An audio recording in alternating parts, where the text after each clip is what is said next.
Hey, it's Kate at bunniesgarden.com. Hope everybody's doing well. We are finally starting to get frost in our area here in Pennsylvania's Zone 6B. So we covered up our plants and tucked them into bed last night. It was the third morning today waking up to frost, so hoping to see how much of our stuff survived. We have a couple different types of covers here. I have a tarp, some towels, fleece blankets, gardening, I don't even know what to call this thing, but it's awesome and we love it. We use it for so much. And then a frost cover, a frost blanket that my husband got me for Christmas. And so far everything has worked out awesome. So the wind did blow this a bit, so we can start to take a peek here. We lost a couple of blooms.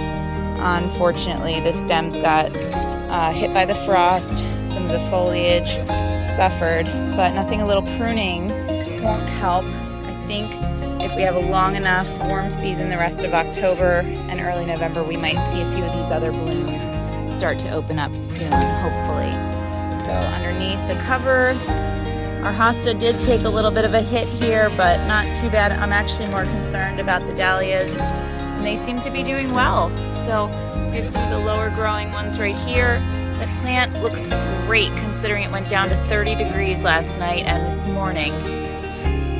So we have a couple others underneath here, all still doing well.